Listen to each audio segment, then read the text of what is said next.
නමෝ තස්ස භගවතු වරහතු සම්මා සම්බුද්දස්ස නමෝ තස්ස භගවතු වරහතු සම්මා සම්බුද්දස්ස නමෝ තස්ස භගවතු වරහතු සම්මා සම්බුද්දස්ස. පිංහතුනි, ඉවසීම කියන එක මහා පුදුම දෙයක්. ඉවසීම නැතිවෙච්ච තැන අපිට ගොඩාක් ප්‍රශ්න ගැටලු ජීවිතය හටගන්න. ධර්මාවබෝධය පිණිස යන ශ්‍රාවකයා ඉවසීම සසර පුරුද්දක් හැටියට පුරුදු කරපු දෙයක්. අපි සාමාන්‍යයෙන් කියනවා කේන්ති ගන්න එපා, ඉවසන්න, චුට්ටක් ඉවසලා ඉන්න, කලබල වෙන්න එපා, ඔයා ඉවසන්න. හැබැයි සමහරු ඉන්නවා ඒ ඉවසීම තියෙන අය ඉන්න. සමහරු ඉන්න හොඳට කල්පනා කරලා බුද්ධිමත්ත කල්යල් බලල බුද්ධිමත්ව තීරණ අරගෙන හොඳ ඉවසීමෙන් ජීවිතේ කළමනාකරණය කරගන්න අය ඉන්නවා. ඒ අතර සමහර අය ඉන්නවා තමන් සතු සියලු දේවල්, සමහරලාට ඉවසීමක් නැතිකම නිසා සියල්ල නැති වෙලා විනාශ වෙලා තමන් ලොකු අනතුරුවලට පත්වෙනවා. ඒත් ඉවසීම නෑ. කවුරු හරි කිව්වත් කියන කමක් නෑ, මට ඕන දෙයක් වෙච්චදේ.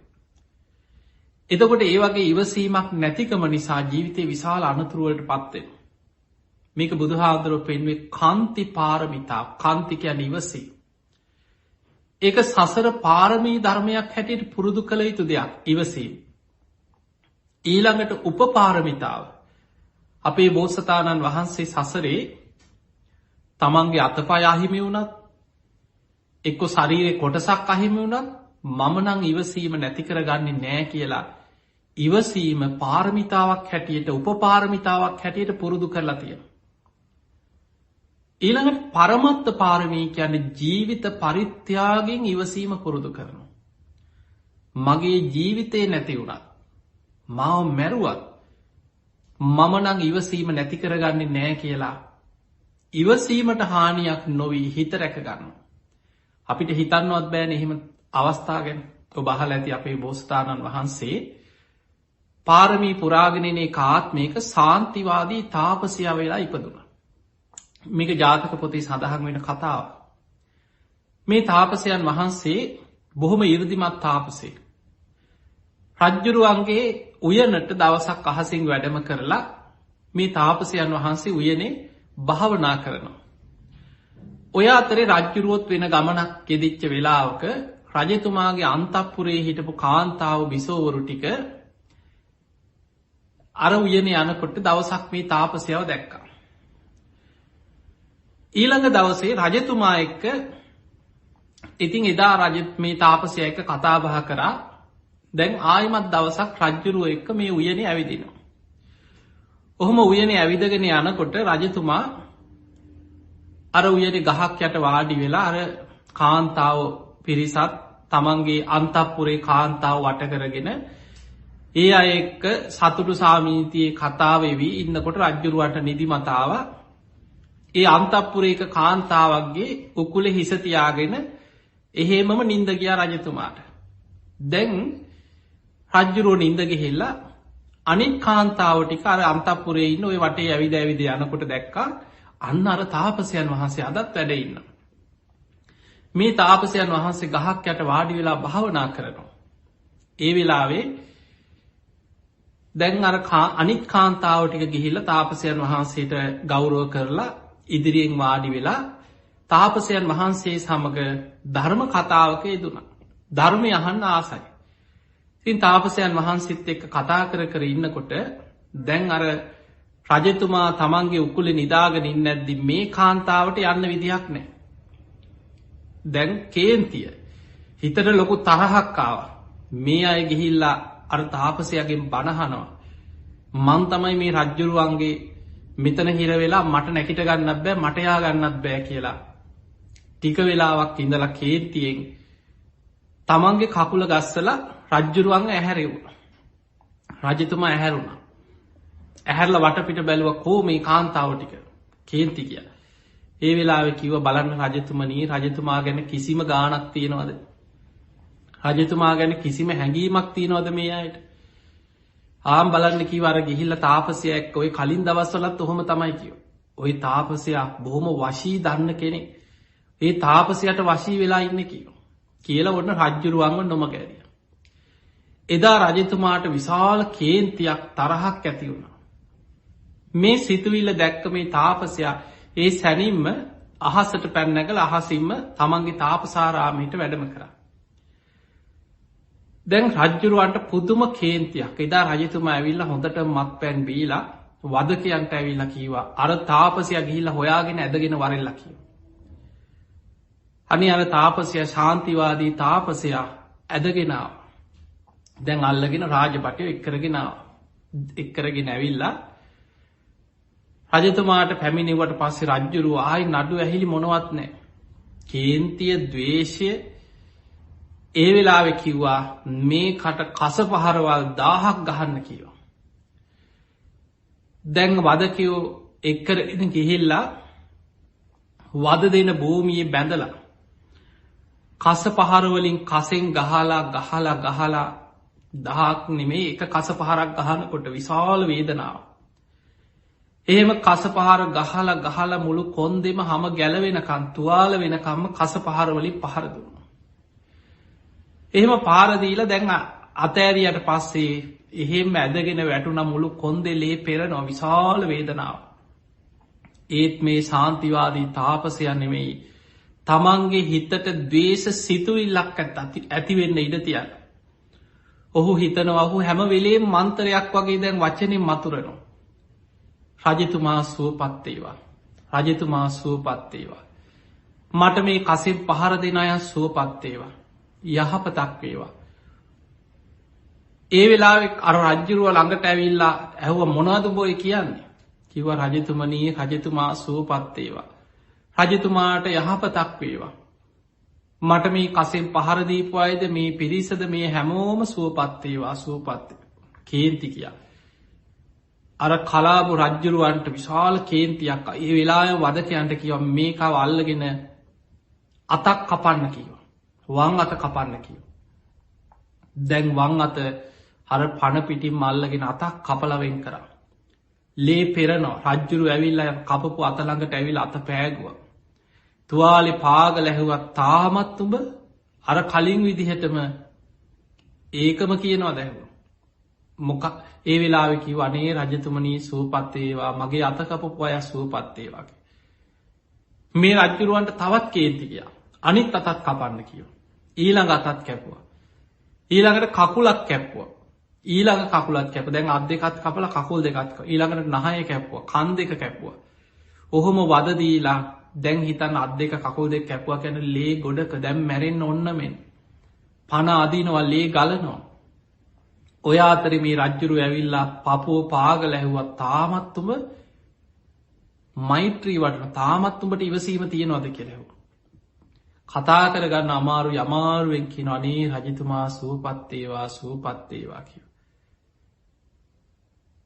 ඒ වෙලාවේ යකඩ උලක් අරගෙන හෙල්ලකින් ඇන්න පපුවට රජතුමා. එහෙමම අර හෙල්ල අනිනකොට තමන්ගේ ශරීරේ පසාරු කරගෙන යනකොට ඒ වේදනාව අන්තිම පණ යන මොහොතෙත් රජතුමා සුවපත් වේවා මේ හැමෝම සුවපත් වේවා මේ ඉවසීම මට ලෝතුරා සම්බුද්ධත්වයේ පිණිසම උපකාර වේවා කියලා එහෙම පණ ගියා බ්‍රහ්ම ලෝකෙ පහළ වුණා. දැන් බලන්න අපිට හිතන්නවත් පුළුවන්ද කියලා මෙහෙම ඉවසීම මේ තරම් දැන් සමහරු ඉවසනවා කරගන්න දෙයක් නැතිකමට. දැන් අපි ගත්තොත් සාමාන්‍ය සමාජය තුළ තියෙන්නේ මිනිස්සු ඉවසනවා බය නිසා ඉවසනවා. ඒක සැබෑ ඉවසීමක් නෙමෙයි. දැන් අපි ගත්තොත් ගමක ඔබ තේරෙන භාෂාවෙන් හිතන්න. ඔබට සමහර වෙලාවට ගමේ හරි ඔබ අතර හරි මොනවා කිව්වත් සද්ද නැතුව ඉන්න අහිංසකම මිනිස්සෙක් නම් අන්න සමහරුන්ගේ චණ්ඩිපාත් ඔක්කොම ඒ මිනිස්සයාට තමයි බනින්න ගහන්න සැරදාන්න ඔක්කොම යන්නේ. හැබැයි අපි හිතමු පොලිසිය ලොක්කෙක් ආවා. එක්ක ඒ ප්‍රදේශයේ ඉන්න බොහොම බලපුලුවන් කාරයෙක් ආවා. මැරෙක් වගේ මිනිස්සෙක් ආවට පස්සේ අන්න එතනදී පූසා වගේ. එතන සද්ද නැතුව බිම බලාගෙන ඉවසගෙන ඉන්න. ඒක ඉවසීම නෙමෙයි. ඒක බය නෝන්ජල්කම. එතකොට අපිට පේනවා සමහරු ඉවසනවා වගේ ඉන්න එක ඉවසීමක් නෙමෙයි. සමහරට පුද්ගලයාට ඊළඟට මට අනතුරක් වෙයි, මගේ පවුලට අනතුරක් වෙයි. ඒ විදිහට බය නිසා යමක් කර කියා ගන්න බැරුව සද්ද නැතුව ඉන්නවනම් ඒක ඉවසීම නෙමෙයි.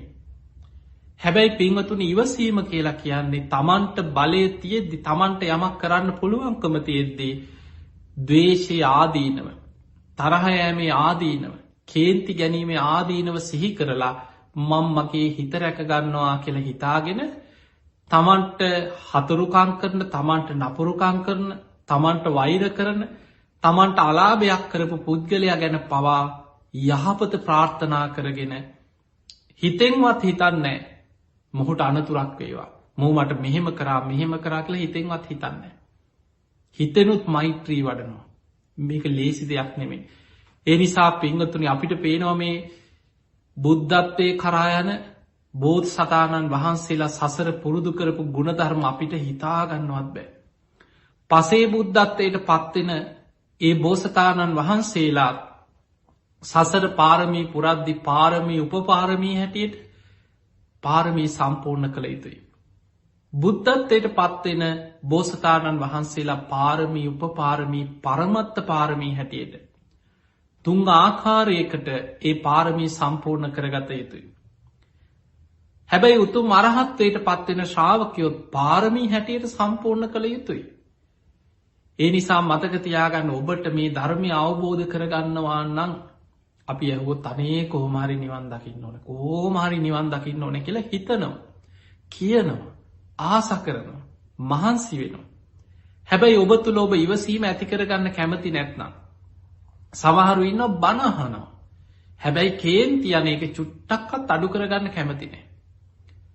සමහරලාවට අපි දන්නවා සමහර ඔබ අවංකව හිතන්න, සමහර චරිත දිහා ඔබ දන්න, ඔබේ නෑදෑයෝ අතර ඉන්න පුළුවන්, ඔබේ යාළු මිත්‍රයෝ අතර ඉන්න පුළුවන්. මේ බණහා ඉද්දී ගෙදර මොකක් හරි ප්‍රශ්නයක් ආපු ගමන් අර බණහන රේඩියක උසලා පොලේ ගහන මිනිස්සු නැද්ද? මේ තමන් බණහපු රේඩියක උසලා පොලේ ගහනවා. කේන්ති ගිය ගමන් එක්ක අතේ තියෙන එකෙන් දමලා ගහනවා. එක්ක ගෙදරම තමන්ම දුක් විඳලා තමන් හම්බ කරලා තමන් මහන්සි වෙලා ගෙනාපු ගෙදර බඩු ටික මේ හතුරෙක්ගේ වනෙමේ තමන්ගෙම දේවල් තමන්ම බඩු ටික පොලේ ගහනවා. එතකොට හිතන්න මේ කේන්තියේ තියෙන ස්වභාවය, ඉවසීමක් නැතිකම මිනිස්සෙකුට මොන තරම් අනතුරක් කරනවද? ඔහුගේ නුවණ වහලා දාන. ඔහුට ඒ වෙලාවට වෙන අනතුර පේන්නේ නැහැ. අලාභි ඔහුට දැනෙන්නේ මේ මගේ දේවල්ම නේද මං නාස්ති කරගන්නේ. මං දුක් විඳලා හම්බ කරපු දේම නේද මම මේ පොලේ ගහන්නේ. මගේ ද්වේෂය නිසා මටම නේද අලාභයක් වෙන්නේ, හානියක් වෙන්නේ කියලා බොහෝ දෙනෙකුට පේන්නේ. ඒ නිසා පින්වතුනි, සසර ධර්මාවබෝධයට යන ශ්‍රාවකයෝ මේ බණ විතරක් අහලා සුදු ඇඳගෙන ලෝකෙට පේන්න පින්කමක් කරා කියලා, සමහර වෙලාවට සද්ගුණවත් උපාසකයා දායකයා හැටියට පෙනී හිටියා කියලා, එක්ක පන්සලේ දායක සභාවේ හිටියා කියලා, පින්කම් සංවිධානය කරා කියලා මේ ධර්මය අවබෝධ කරගන්න එක ලේසි නෑ. මතක තියාගන්න, ඔබ තුල මේ ධර්මය ඕපනයිකයි. තමා තුලින් තමාට පමුණවාගෙන තමා තුලින් ඇති කරගත යුතු ගුණධර්ම ගොඩක් තියෙන. මේක ලෝකෙට පේන්න කරන රඟපෑමක් නෙමෙයි. ඒ නිසා ධර්ම මාර්ගේ වඩනවා කියන්නේ ඔබ තුල මේ ගුණධර්ම වැඩෙන හැටි වෙනදට වඩා පියවරෙන් පියවර ඔබට දකින්න පුළුවන් වෙන්න ඕන. දැන් ඔබ තුල ධර්මයේ දියුණුනා, ඒකේ ප්‍රතිඵලය ඔබටම හොයන්න පුළුවන්. ඔබට කවුරු හරි බනිද්දි සමාජයට ඔබට ඇහෙන්නම ඔබට දොස් කියනවා, ඔබට බනිනවා, ඔබ අවුස්සන්න උත්සාහ කරනවා. ඔබට පුළුවන් නම් එයා කරගන්න දෙයාගෙනයයි. සමහරලාවට හිතනවා අනේ ඉතින් නොදන්නකම නිසා නෙවෙයි මං ගැන ඔහොම කියන්නේ. මම මොකටද කවුරුත් නිසා කේන්ති ගන්න? මට මොකද? එයා කරගන්න දෙයාගෙනයයි. ඒ මිනිස්යාටත් යහපතක් වේවා. ඒ විදිහට ඔබට හිතන්න පුළුවන් නම් අන්න මේ පාරමී ධර්ම සසරේ ඔබ යම් මට්ටමකට හරි පුරාගත්ත කෙනෙක්. ඔබටම ඔබව දහම් කණ්ණාඩියෙන් දකින්න පුළුවන්. බුදුරජාණන් වහන්සේ පෙන්වා දහම් කැඩපතෙන් තමන් දිහා බලලා තමන් ගැන මැනගන්න කියලා. ඒ නිසා මේ පාරමී ධර්ම ඔබ තුළ පිරිලද කියලා කාගෙන්වත් අහන්න ඕනේ. ඒක දන්නේ ඔබ. ඔබට ඔබේ හිත දිහා බලලා ඔබේ හිතේ තරහව, ද්වේෂය, වෛරය, කේන්තිය මතුවෙන ඒ තුළ ඔබ ක්‍රියා කරන ආකාරය ඔබටම මෙනෙහි කරලා ඇත්තටම ධර්මාවබෝධයට පාරමී ධර්ම මා තුළ වැඩිලද කියලා ඔබටම ඔබ තුළින් මැනගන්න පුළුවන්. කවුරු හරි ඔබට දොස් යද්දී ඔබට ඒක හිනා වෙලා ඉවසලා පස්සේ වැඩි දැන් සමහරව ඉන්නවා ඒ වෙලේ සද්ද නැතුව ඉන්නවා දෙන්නම් පස්සේ වැඩේ කියලා. ඒ වෙලාවේ බොහොම ඉවසීමෙන් හිනා වෙලා ගිහිල්ලා පස්සේ සැලසුම් කරනවා කාටවත් අහු නොවෙන්න. මොහුට අනතුරක් කරන්න ඕන, මුගෙන් පලි ගන්න ඕන කියලා. ඒවා ඉවසීම නෙමෙයි. පින්වතුනි, සැබෑ ඉවසීම කියන්නේ හරියට කවුරු මොනවක් හරි ඔබ දන්නවා නෙළුම් කොලේ දිය රදින්නේ. ඒ වගේ ඔබේ හිතේ ද්වේෂය, තරහව, වෛරය, කේන්තිය ඔබ තැම්පත් කරගන්නේ නැහැ. ඒක වචන මාත්‍රකින් අවසන් කරනවා. බලන්න බුදුරජාණන් වහන්සේ අර බාහ්‍ය දාරුචීරියට දීපු අවවාදේ දිත්තේ දිට්ඨමත්තම් භවිස්සති. යමක් දැක්කොත් දැක්කා විතරයි. ඒක එතනින්ම අතහරින්න. එහි නිමිති සටහන් හිතේ තියාගෙන ආපහු ඒවා හිත කෙලෙස් උපද්දවන්න එපා. දකින්න දේ එතනින් අතහරින්න. සුතේ සුතමත්තම් භවිස්සති. යමක් ඇහුනොත් කවුරු හරි ඔබට බනිනව ඇහෙනවා. ඔබට දොස් කියනවා. ඔබට ඇහෙනවා. ඒක ඇසීම මාත්‍රයකින්ම කනයි, ශබ්දයයි, විඥානයයි නිසා මට මේක ඇහුණා. කනත් අනිත්‍යයි, ඒ ශබ්දයත් අනිත්‍යයි, ඒ සෝත විඥානයත් අනිත්‍යයි. එතනින්ම අතහැරලා දාන්න. එහි නිමිති සටහන් මතක තියාගෙන කෙලෙස් ඇති වෙන විදිහට ආයෙමත් ඒක සිහි කර කර අසවලා මට මෙහෙම කිව්වා කියලා සිහි කර කර කෙලෙස් උපද්දවන්න යන්න එපා කියනවා. ඔබට පුළුවන් නම් ඒ විදිහට ඉවසීම ජීවිතේ ප්‍රගුණ කරන්න, පුරුදු කරන්න. හැබැයි ඒක දකින්න තියෙන ඔබ තුලින්. ඒක බාහිර කෙනෙකුට නෙමෙයි. ඒක ඔබ තුලින් ඇත්තටම දකින්න පුළුවන්. ඔබට වැරදි කරන මොකද මේ සමාජය අපිට ඕන තරම් හතුරෝ, තරහකාරයෝ, ඊර්ෂ්‍යාකාරයෝ ඒක ඔබේ වැරද්දක් නිසා නෙමෙයි. අපි ජීවත් වෙන ලෝකය අවිද්‍යා සහගත ලෝකයක්. අවිද්‍යාවත් තණ්හාවත් මත සකස් වෙච්ච කෙලෙස් සහිත ලෝකයක අපි ඉන්නේ. එවැනි ලෝකයක් තුල ආත්මාර්ථකාමී මිනිස්සු, තමන් ගැන විතරක් හිතන මිනිස්සු, ඕන විනාශයක් කරලා ගොඩ යන්න පුළුවන් කියලා හිතන මිනිස්සු, පලිගන්න ද්වේෂයට, තරහට, ඒවටම නැඹුරු වෙච්ච කොටසක්, ගුණධර්ම නොහඳුනන, පවට ලැජ්ජා බය නැති මිනිස්සු එක්ක අපිට ජීවත් වෙන්න වෙන්නේ. එවැනි ලෝකෙක අපිට ඕන තරම් යෙදෙනවා, ඕන තරම් තරහ යන හේතු, කේන්ති යන හේතු, පලිගන්න කාරණා සාධාරණ. දැන් ඕන වෙලාවකට අපිට ගලපලා ඒක සාධාරණීකරණය කරගන්න පුළුවන්. මේක මෙහෙම කිව්වා අපි ඉවසලා හරියන්නේ නැහැ, මේකේ සාධාරණයක් තියෙන්න ඕනේ. අපිට සාධාරණේ නාමයෙන්, යුක්තියේ නාමයෙන් අපිට ඕන තරම් ගලප අපේ ඉවසීම නැතිවීමට හේතු අපිට පෙන්වන්න පුළුවන්. හැබැයි ඔබ පරාදයි. ඔබ ලෝකයේ තුල, සමාජ ක්‍රමයේ තුල ඔබ ඒකෙන් ජයග්‍රහණය කරත් කෙලෙස් තුල, කෙලෙස් සටනින් ඔබ පෙරදිලා. ඔබේ හිතට ද්වේෂයක්, වෛරයක්, කේන්තියක් ඇති වෙලා ඔබ ඒ ඔස්සේ පැටලි යනවනම් ධර්මාවබෝධය කරා යන ගමනේ ධර්ම මාර්ග තුල ඒ කුසල් දහම ඔබ තුල තාම වැඩිලා නැහැ. මේක ලේසි දෙයක් නෙමෙයි. මේ ධර්ම බණහන් ලේසි. බණ පින්කම් කරන්නත් ලේසි. බණ සංවිධානය කරන්න, සුදු ඇඳ ගන්න, උපාසක වෙස්මවා ගන්න ලේසි. හැබැයි ධර්ම මාර්ගේ වඩනවා කියන එක ලේසි දෙයක් නෙමෙයි. මජ්ක්‍ධිම නිකායේ තියෙන කතචූපම කියලා සූත්‍රයක්. ඔන්න බලන්න බුදුරජාණන් වහන්සේ අපිට ඉවසීම ගැන පෙන්නලා දීපු උපමාව. අපිට හිතා ගන්නවත් බැරි උපමාව. කතචූපම කියන සූත්‍රය. ඔබ දන්නවා සාමාන්‍යයෙන් ඔය පොඩි දරුවෝ අද තරුණ වයසේ ඉන්න අය නම් ඇස් දෙකට දැකලා නැතුව ඇති. වැඩිහිටියෝ සාමාන්‍ය ලංකාව වගේ රටක ඔබ මීට කලින් ජීවත් වුණා නම් අද ඕස්ට්‍රේලියාවේ හිටියා, සමහරට ලාංකිකයන්ට, ලෝකේ ඉන්න අයට ඔය පරණ ලී ඉරපු ක්‍රම ඔබ දැකලා ඇති. ඉස්සර මීට අවුරුදු ගානකට කලින් ඔය යන්ත්‍ර සූත්‍රය යොදා ගන්න නැතුව ගස් කැපුවට පස්සේ ලී අලිලව්ව තමයි සමාට කොටන් ඇදගෙනෙන්. ඊට පස්සේ මැස්සක් හදලා බෝම අමාරුවෙන් අර කොටේ අර මැස්ස උඩට ගන්න. එතකොට දිග කියතකින් කෙනෙක් අර ලීය උඩ ඉන්නවා, කෙනෙක් පල්ලෙහායි.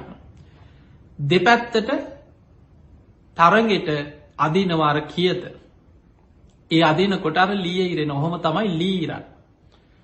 බුදුරජාණන් වහන්සේ වදාලා මහණෙනි, යම් කිසි කෙනෙක් මේ විදිහට අර ලී ඉරනවා වගේ ඔබව බැඳලා අතපය බැඳලා කියතකින් අතපය කපනවා. හොරු පිරිසක් කියලා හිතන්න. ඔන්න කොහේ හරි අල්ලගෙන හොරු පිරිසකට අහුවෙන. ඔවුන් කල්පනා කරනවා මූට කොහොම හරි මෙතන යන්න දෙන්න හොඳ නැහැ, අපි ගැන එලි කරයි, වද දීලා මේක මරන්න ඕන කියලා හිතනවා. ඔහොම හිතලා අනේ අර පුද්ගලයාව අල්ලගෙන අත් දෙක කකුල් දෙක ගැට ගහලා කියතකින් දැන් ඉරනවා. තමන්ගේ අතපය කපනකොටත් බුදුරජාණන් වහන්සේ වදාලා සාමාන්‍ය ස්වභාවය ගන්න කෙලෙස් සහිත කෙනාට මොකද හිතේ? මං කිසිම වරද්දක් නොකර මාව අල්ලගෙන මගේ අතපය කපලා මට මුන් වද දෙනවා. කේන්තියක් එනවද නැද්ද? තමන්ට යමක් කරගන්න බැරිවි. හැබැයි හිතට කේන්ති එනවනේ. හිතෙන් හරි සාප කරනවා, මුන්ට නම් හොඳක් වෙන්න එපා, මුන්ට හොඳක් වෙන්න එපා කියලා. හිතෙන් හරි හිතනවා. බුදුරජාණන් වහන්සේ වදාළ මේ කතචූපම සූත්‍රයේ මහණෙනි, තමන්ගේ අතපය කපනකොට හිතට කේන්තියක් ආවොත් ඒ කපන අය ගැන ඒ වෙලාවෙම හිතන්න මට බුදුරජාණන් වහන්සේගේ අවවාදය තුළ පිහිටන්න බැරි වුණා කියලා. මට කේන්ති ගියා. මට ඔවුන් ගැන තරහසිතක් ඇති වුණා. මට බුදුරජාණන් වහන්සේගේ අවවාදය තුළ ධර්මය තුළ පිහිට ගන්න බැරි වුණා කියලා තමන් ගැන ලැජ්ජාවට පත් වෙන්න කියලා. ඔන්න බුදුරජාණන් වහන්සේ ඉවසීම ගැන අපිට පෙන්නපු දේවල්. කොච්චර බණ ඇහුවත් බණ කියන අය තුළ පවා, බණ අහන අය තුළ, පින්කම් කරන අය, පින්කම් සංවිධානය කරන අය, බෞද්ධ නාමයෙන් ඉන්න ලෝකෙ මිනිස්සු දිහා බලන්න. මේ බුදුහාමුදුරුවෝ පෙන්නපු මේ ගුණ ධර්ම තමන් තුළ ඇති කරගන්නවා කියන්නේ ලේසිද? අමාරුයි. හැබැයි අමාරුවෙන් හරි ඇති කරගත්ත කෙනා පියවරෙන් පියවර ධර්මාවබෝධය කරා යනවා. අද අපිට වෙලා තියෙන්නේ අපි බුදුරජාණන් වහන්සේ පෙන්නපු මාර්ගයේ ගමන් කරන්න නැතුව ඒ මාර්ගයට මල් පූජා කර කර සාදුකාර දීදී ඒකට පෙරහැරවල් පවත්වනවා, මල් ලිහිනවා, පූජාවල් තියෙනවා. අද අපි එතනින් සතුටු වෙලායි. බුදුරජාණන් වහන්සේ පෙන්වුවා නම් මේ විදිහට මෙන්න මෙහෙම ගුණධර්ම පුරන්න කියලා. අපි ගුණධර්ම පුරන්නේ ඒ කියපු දෙයට සාදුකාර දීදී එච්චරයි. එතනින් නතර වෙනවා. මතක තියාගන්න ටික ටික හරි. ඒකයි බුදුහාමුදුරුවෝ පිරිනිවන් පාන වෙලාවේ අපි බුදුරජාණන් වහන්සේ පිරිනිවන් පාන සූදානම් වෙද්දී දෙවියන් අහසේ ඉඳන් මදාරා මල් ලිහිනවා. ඒ වෙලාවේ බුදුරජාණන් වහන්සේවත් අකලට සල් මල් පිපිලා බුදුරජාණන් වහන්සේ දෙසට මේ මල් කඩා හැලෙනවා. බුදුරජාණන් වහන්සේ වදාළ ආනන්ද බලන්න මේ සිත්පිත් නැති සල්ගස් අකලට මල් පිපිලා බුදුරජාණන් වහන්සේට පූජා පවත්වනවා. දෙවියන් අහසේ ඉඳන් මදාරා මල් ඉසිමින් බුදුරජාණන් වහන්සේට පූජා පවත්වනවා. මේ සියල්ලම බුදු කෙනෙක් වෙනුවෙන් කරන පූජාවක්. නමුත් මේ ඔක්කොටෝම වඩා වටිනාම දේ තමයි යම් කිසි කෙනෙක් බුදුරජාණන් වහන්සේ වදාළ ධර්මය අවබෝධ කරන්න මහන්සි ගත්තා නම්, යමෙක් ධර්ම මාර්ගයේ වඩනවා නම් අන්නේ ප්‍රතිපක්ති පූජාව තමයි උතුම්ම බුද්ධ පූජාව බවට පත්වෙන්නේ කියලා පිරිනිවන් පාන්න පෙර බුදුරජාණන් වහන්සේ වදාළා. ඒ කියන්නේ ආමිස පූජාව, මල් පූජා කරන එක පූජාවක් නෙමෙයි කියලා නෙමෙයි. ඒවා බුද්ධ පූජාව අතර ඒවා පින් රැස් කරගන්න, එදිනෙදා සද්ධාව වර්ධනය වෙන බුද්ධ ශාසනය තුළ තියෙන ආමිස පූජා. ආමිස පූජාවෙන් අපිට පින් රැස් වෙනවා. හැබැයි බුදුහාමුදුරුවෝ අගය කරන්නේ ප්‍රතිපක්තියේ දෙන්න. පන්සිල් ටික රැකගන්න මහන්සි වෙන්න. පොයට උපෝසත සීලයක් සමාදන් වෙන්න උත්සාහ කරන්න. තමන්ගේ හිතේ හටගන්න රාග, ද්වේෂ, මෝහාදී කෙලෙස් දිහා නුවණින් දකින්න. ඒ ක්ලේශ ධර්මයන් යටපත් කරලා උපන්නා වූ අකුසල් ප්‍රහාණය කරන්න මහන්සි ගන්න. නෝපන් අකුසල් නෝපදවන විදිහට වීරිය වඩන්න. උපන් කුසල් දියුණු කරගන්න. නෝපන් කුසල් උපදවාගන්න. ඔන්න බුදුවරු පෙන්නලා දෙන මාර්ගය. දවසින් දවස පියවරෙන් පියවර හරි ධර්මාවබෝධයට අවශ්‍ය ගුණ ධර්ම තමන් තුළ වර්ධනය කරගන්න. එතකොට මෙන්න මේ දේ ඔබ දක්ෂ වෙන්නට ඕන. ඒ පිණිස වැදගත්මදේ ඉවසීම. ඔබේ ජීවිතය තුළ ඉවසීම කන්ති පාරමිතා පුරුදු කරගන්න. පිංහතුනි ලේසි දෙයක් නෙමේ. හැබැයි අමාරුදේ ජයගණ්ඩ පුළුවන්. අපි ලේසි නෑ කියලා කිව්වට ඒ අමාරුදේ ජයගත්ත එක්කෙනෙක් දෙන්නෙක් නෙමේ. දැන් සාමාන්‍යෙන් ඒ අමාරුදේ එක්කෙනයි දෙන්නයි නම් කරගත්තේ අන්න අපිට හිතන්න පුළුව ඔය කාමාරුයි ඔක බුදු හාමුදුරන්ගේ කාලෙ විත්තරමයි අද නං හිතන්නවත් බෑ. මතක තියාගන්න එක්කෙනෙක් දෙන්නෙක් නෙමෙයි ඒ අමාරුදේ ජයගත්ත විශාල පිරිසක් හිටිය. සමහර අයගේ ඉවසීම ගැන හිතනකොට ඒ සසර පුරුදු සමහර වෙලාවට උපතින්ම එනේ වතිය. දැන් බලන්න බුදු හාමුදුරන් කාලේ එක සිදුවීමක් තියෙනවා තූන කියලා බ්‍රාහ්මණ ගමක වෙච්ච සිදුවීම. අපි බුදු හාමුදුරුව වැඩ ඉන්නකොට දඹදිව හැමෝම බුදු හාමුදුරන්ට මල් ඉහගෙන සාධකාරදීගෙන එහෙම ගරු කරේ නෑ. දෙසටක් මිත්‍යා දෘෂ්ටි තිබුණක් කියෙනවා. දෙසටක් 62ක්. බුදු හාමුදුරුව පහළ වෙනකොට මිනිස්සුන්ගේ විශ්වාස 62ක් තිබුණ ඔවුන් ඒවා අදහාගෙන පුද පූජා කරගෙන ඒවා ඇත්ත කියලා පිළි අරගෙන හිටපු විශාල පිරිසක් හිටිය. බුදුරජාණන් වහන්සේ පහළ වෙලා මේ ධර්ම මාර්ගය දේශනා කරගෙන යද්දී ඒ අය අතර පින් ඇති බොහෝ දෙනෙක් බුද්ධ ශාසනයට එකතු වුණා. භික්ෂු භික්ෂුණී උපාසක උපාසිකාව හැටියට බුද්ධ ශාසනය වැළඳ ගත්තා. හැබැයි ඒ අය අතර බොහෝ අන්‍ය තීර්ථකයන් ඒ දෘෂ්ටි දරාගත් අය බුදුහාමුදුරන්ට වෛර කරන්න පටන් ගත්තා. බුදුහාමුදුරුව ඒ අයගේ හතුරෙක් හැටියට ඔවුන් කල්පනා කර පලිගන්න ක්‍රම සැලසුම් කර අන්‍ය තීර්ථකය කොච්චර සැලසුම් හැදවද බුදුහාමුදුර. ඔය අතර බමුණෝ ගොඩාක් බුදුහාමුදුරන්ට වෛර කරා. ඒකට හේතු බමුණු තමයි කුලමාන්‍යෙන් මහා ඉහළ උසස් පිරිසක් කියලා හිතාගෙන ඉන්න පිරිස. බොහොම මාන්නක්කාරයි. ඔවුන් හිතාගෙනන්න ඔවුන් උපතින්ම මහා බ්‍රහ්මයාගේ මුකෙන් කටෙන් ඉපදිච්චාය කියලා හිතත්. ඒක තමයි බ්‍රාහ්ම නාගම උගන්න. බුදුරජාණන් වහන්සේ දේශනා කරා කම්මනා වසලෝ හෝති කම්මනා හෝති බ්‍රාහ්මණ. කෙනෙක් උපතින් වසලයක්කත් බ්‍රාහ්මණයක්කත් වෙන්නේ.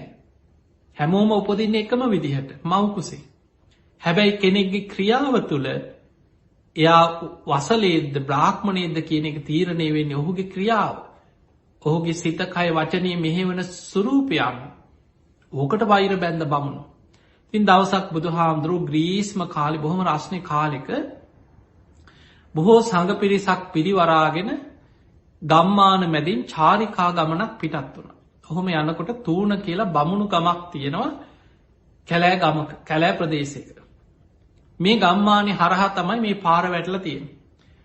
බුද්ධ ප්‍රමුඛ මහා සංඝය ඈතින් වඩිනකොට මේ බ්‍රාහ්මණ ගමේ බමුණන්ට ආරංචි වුණා ඔන්න අපේ ගම හරහා චාරිකාවක වඩින්න ශ්‍රමණ බවත් ගෞතමයෝ බොහෝ පිරිසක් පිරිවරාගෙන අපේ ගමට වඩිනවලු. හෙට වෙනකොට අපේ ගමට ඔන්න මගේ එනවා. අපි හොඳ පාඩමක් උගන්නන්න ඕන කියලා ඔන්න බමුණු එකතු වෙලා දැන් රැස්වීමක් තිබ්බා.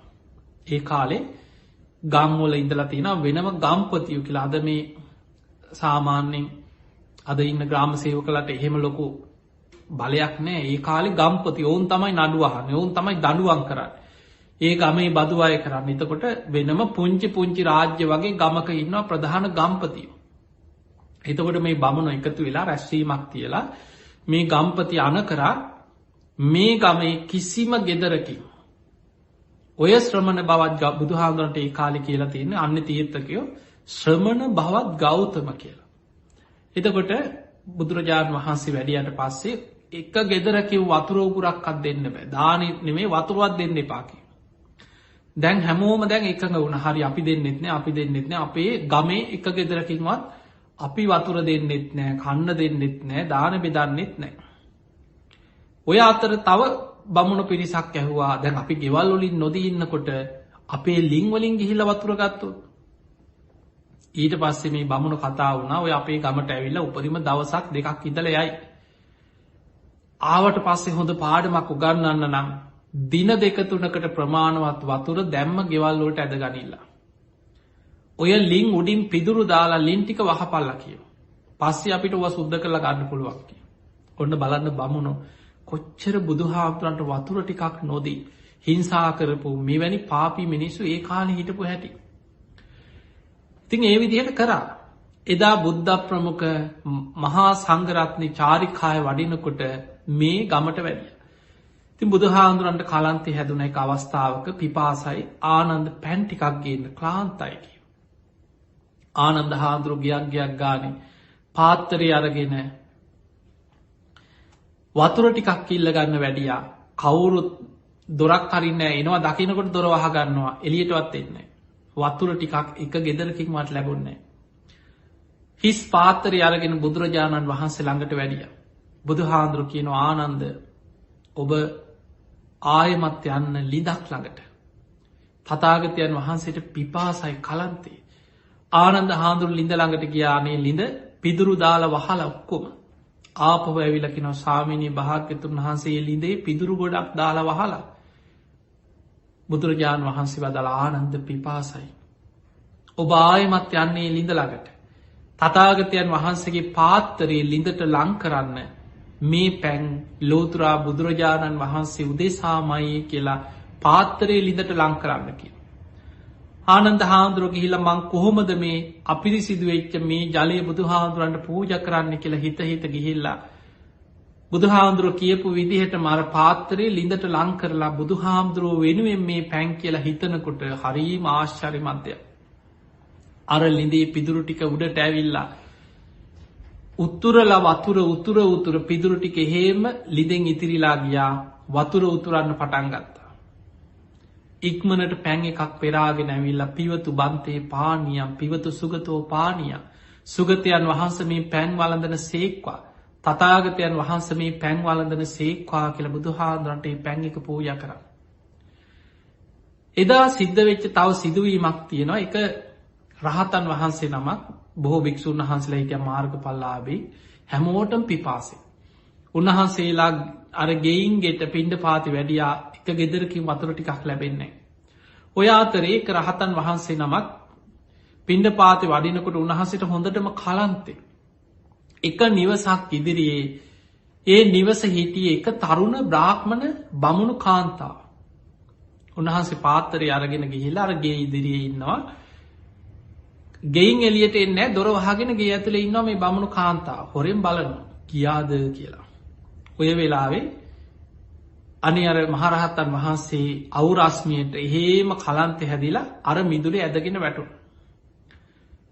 අර කාන්තාව බැලුව සද්දයක් නෑ යන්න නැති කියලා හිමීට දොර ඇරලා බලනකොට මෙන්න මිදුලේ ඇදගෙන වැටිලා. ඒ වෙලාවේ ලොකු දුකක් ඇති වුණා. මේ දන්නේ මේ හාමුදුරුවෝ කෙනෙක් මේ මහා ගුණ තියෙන කෙනෙක් උන්වහන්සේලා සුපටිපන්න උජුපට ඕවා මොකුත් දන්නේ නෑ. බමුණු කාන්තාවක්.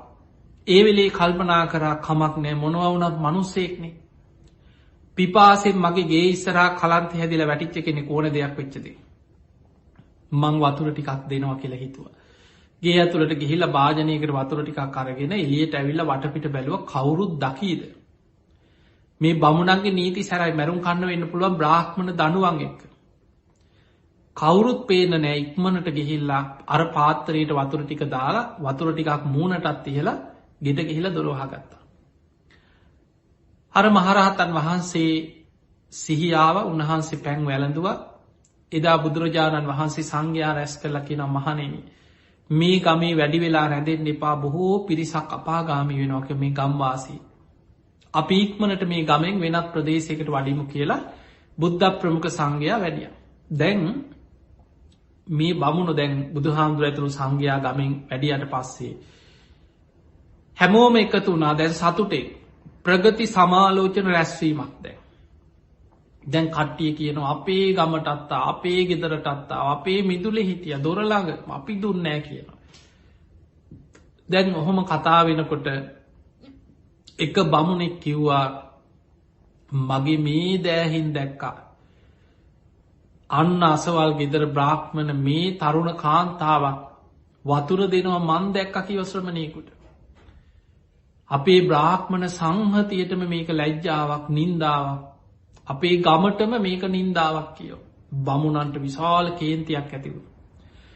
බමුණු අධිකරණය කැඳවලාර ගම්පතියා මේ කාන්තාව ඇදගෙන ඇවිල්ල දැන් ඇහෙන්දුට සාක්කි තියෙනවා. ඒ මොහොතෙම තීරණය කරා ගමට වෙච්ච කැලල ගමට වෙච්ච නින්දාව බ්‍රාහ්මණ සංහතියටම නින්දා කරපු නිසා මේ කාන්තාව ගල්ගහල මරන්න ඕන කියලා තීරණය කර. ඔන්නේ කාලේ ගම්පතිය දීපු දඩුවක්. දැන් ඔබ හිතන්න ඔන්න ඔතනින් ඔබ ඉවසීම තේරුම් ගන්නකු. මේ බමුණු කාන්තාව බුදුගුණ දන්න කෙනෙක්ද නෑ. මේ බමුණු කාන්තාව ධර්මී ගුණ දන්නවද ඒත් නෑ. මේ පැන්ටිකක්දීපු වතුරටිකක්දීපු මේ ස්වාමීන් වහන්සේ මේ උන්වහන්සේ රහතන් වහන්සේ කෙනෙක්ද මාර්ග පල්ලාවියෙද්ද බුදුහාන්දුරන්ගේ ශ්‍රාවකයෝ මේ සුපටිපන්න උජු පටිපන්න ඥාය පටිපන්න සාමීජ ඔය කිසිම ගුණයක් දන්නවද ඒත් නෑ. ඒ වෙලාවේ හිතහදාගත ඇස්වලින් කඳුළුවාව ලොකු බයක් ඇතිවුණානේ මට මැරුම් කන්න වෙන. හිතහදාගත්ත කමක් නෑ. මංකරේ හොඳ දෙයක්. මංකරේ යහපත් දෙයක්. මං හිත හදාගන්න ඕන දෙයක් වෙච්චදෙන් කියලා හිත හදාගත්ත. ඔන්න බලන්න හිත හදාගැනීමේ දක්ෂතාවේ කියන එක සමහර වෙලාවට බණහපු නැති කෙනෙක් තුළ තියෙන්න්න පුළුවන් බණහන කෙනාට වඩා ඉවසීම. මේ බණ ඇහුව කියලා ඉවසීම නැතිවෙනවා නෙමේ. ඔබ බලන්න සමහරලාවට මේ බණහන උපාසකම්මල පුද්දුම කේන්තියෙන් ඉන්නේ. සමට මේ හොඳට පින්කං කරනයි පුදුම කේන්තියෙන් ඉන්නේ. බණ කියන චරිත අතරත් ඉන්නවා හෙමය. එතකොට අපිට පේනවා තරහාව කේන්තිය දවේශ මේ බණ දැනගත්තා කියලා බණ පොතක් පෙරළුව කියලා බණ කිව්ව කියලා ධර්මය දැනගත්තා කියලා ධර්මය හිත තුළ තමන් ප්‍රායෝගිකව පුරුදු කරලා නැත්නම් පියවරෙන් පියවර ඒ ඇති කරගන්නවා කෙනෙක ලේසි දෙයක් නෙමේ.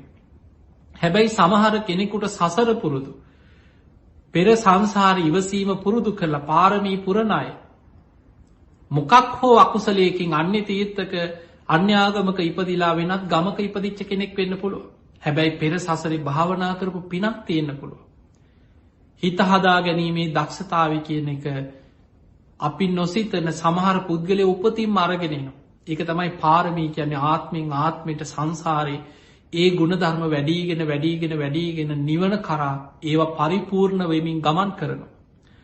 දැන් අර බමුණු කාන්තාව ඇදගෙන ඇවිල්ලා ඒ වෙලාවේ මල්මාලාවක් දාලා අත් දෙක ගැට ගහලා දැම් බමුණු එකතු වෙලා ගල් ගහන්න සූදානම් වෙන.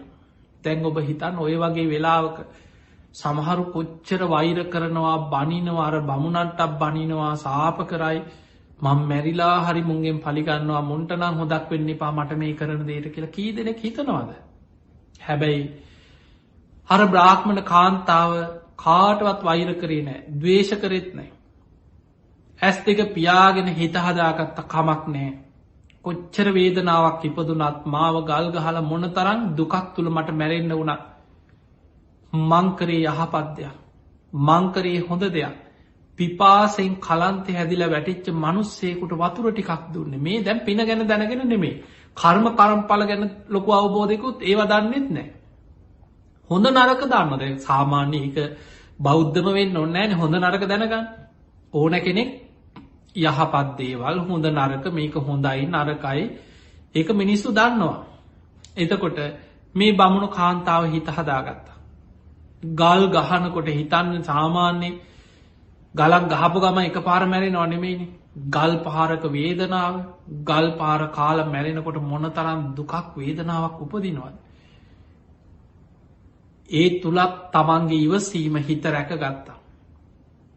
පුදුම ඉවසීම. එහෙම බැරුණා නින්දෙන් පිවිදියා වගේ තවතිසා දෙව්ලෝ විශාල දිව්‍ය විමානයක දෙවි දේවතාවරු පිරිවරාගෙන පහළ වුණා. බලන්න පිනේ විපාක.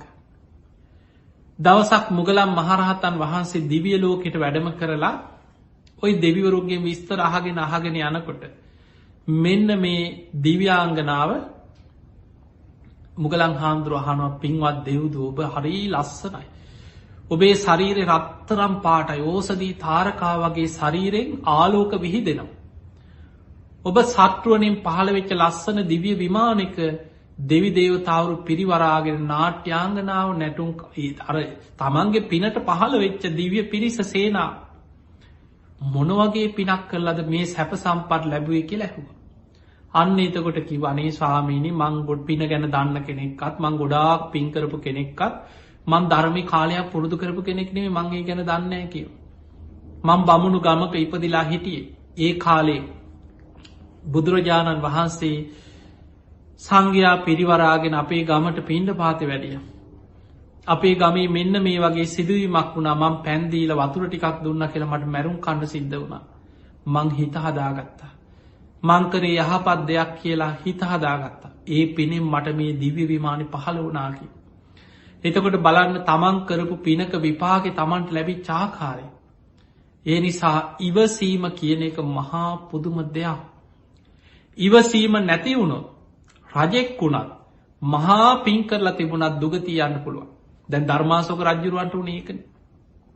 84000ක් විහෙර විහාර හදලා තිබුණත් මොග්ගලී පුත්තිස්ස මහරහතන් වහන්සේව ඇසුරු කරත් ධර්ම සංගායනා කරත් තමන්ගේ පුතා දුව මුණුබුරා ඔක්කොම පැවිදි කරත් මොන බුද්ධ ශාසනයේ මොන තරම් පින්කම් කරගෙන හිටියත් අන්තිම මොහොතේ වැරදුනා ඉවසීම නැතිකම නිසා. එතකොට බලන්න අර බ්‍රාහ්මණ කාන්තාව ඒ තරම් පින් කරගෙනත් නැහැ. පින ගැන දන්නෙත් නැහැ. හැබැයි සසර පුරා පුරුදු කරපු ඉවසීම මරණ මංචකයේ ද්වේෂ හිතක් ඇති නොවන විදිහට තමන්ගේ හිත රැකගත්තා. නින්දෙන් පිබිදියා වගේ දිව්‍ය ලෝකේ පහළ වුණා. ඒ නිසා මතක තියාගන්න සුදු ඇඳගෙන හිටියා කියලාම සුගතිය යන්න බෑ. උපාසක වෙස් ගත්තා කියලා සුගතිය යන්නත් බෑ. උපාසක විතරක් නෙමෙයි භික්ෂු භික්ෂුණී උපාසක උපාසිකා සිවුරු පොරව ගත්තා කියලා එහෙම සුගතිය යන්නත් බෑ. අවශ්‍ය දේ ඉවසීම, කරුණාව, මෛත්‍රිය මේ බුදුරජාණන් වහන්සේ පෙන්නපු ධර්මයේ තියෙන ගුණ ධර්ම තමන් තුලයි ඇති කර ගන්න ඕන.